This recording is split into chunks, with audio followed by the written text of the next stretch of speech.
Alexander, who's not, do you hear me? I mean it, going to move. It's a road map that he's holding over on that page. They can't make me pack my baseball mitt or my I Love Dinosaurs sweatshirt or my cowboy boots. They can't make me pack my ice skates, my jeans with 8 zippers, my compass, my radio, or my stuffed pig. My dad is packing. My mom is packing. My brothers Nick and Anthony are packing. I'm not packing. I'm not going to move.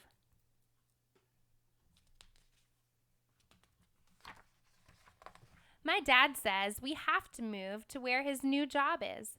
That job is 1,000 miles away. My mom says we have to move to where our new house is. That house is 1,000 miles away. Right next door to the new house, there's a boy who is Anthony's age. Down the street, there's a boy the same age as Nick. There's no one next door or down the street or maybe for 1,000 miles who is my age. I'm not. Do you hear me? I mean it. Going to move.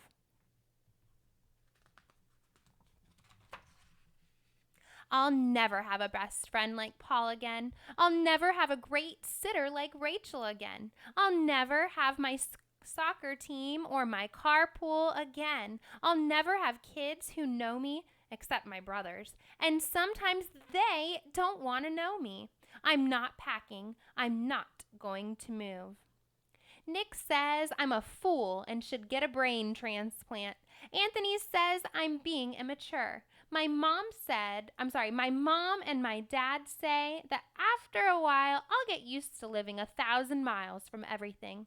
Never, not ever, no way, N-O.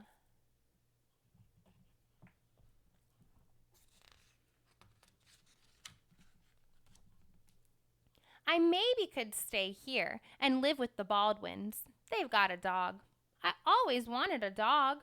Maybe I could stay here and live with the Rooneys. They've got 6 girls. They always wanted one boy.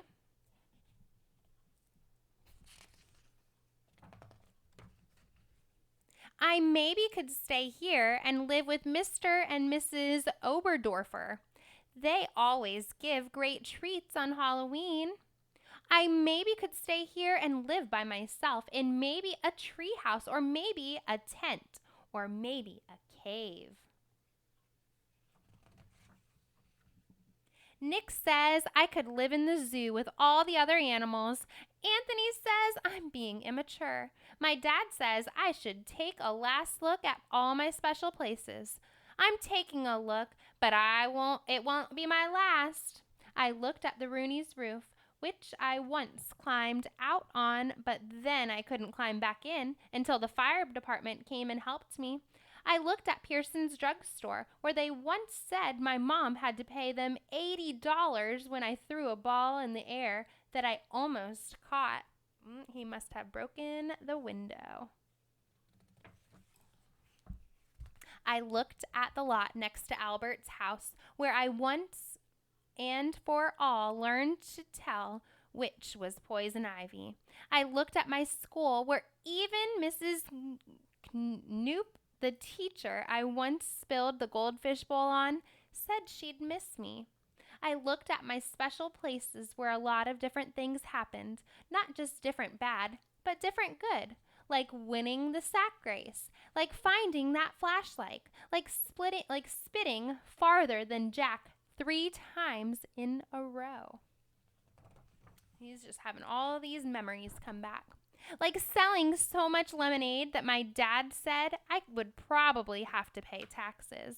My dad was just making jokes about paying taxes. I wish he was just making jokes about having to move. I'm not. Do you hear me? I mean it. Going to move.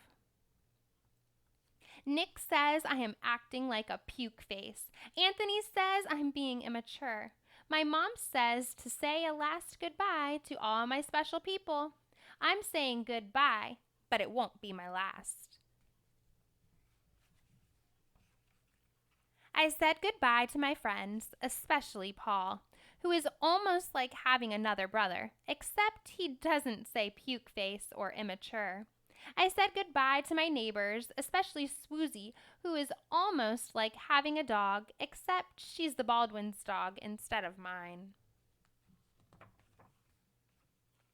I said goodbye to Rachel, who taught me to stand on my head and whistle with 2 fingers, but she says don't try to do both at the same time.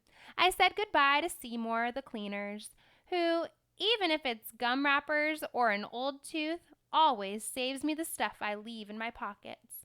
I said a lot of goodbyes to a lot of people and got a lot of hugs and kisses, enough hugs and kisses to last for a person's whole life. I said a lot of goodbyes, except I'm staying right here. I'm not going to move.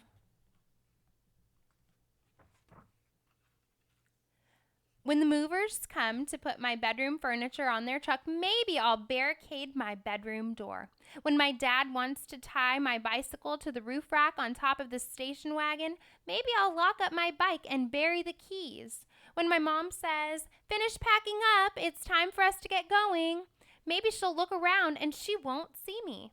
I know places to hide where they'd never find me.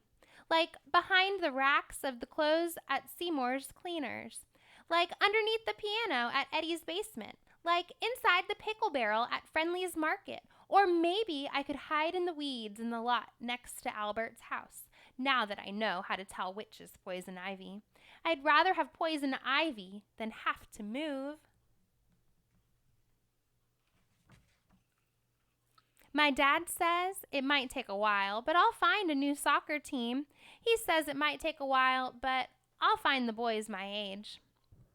He also says that sometimes when a person moves away, his father might need to let him get a dog to be his friend till he makes some people friends.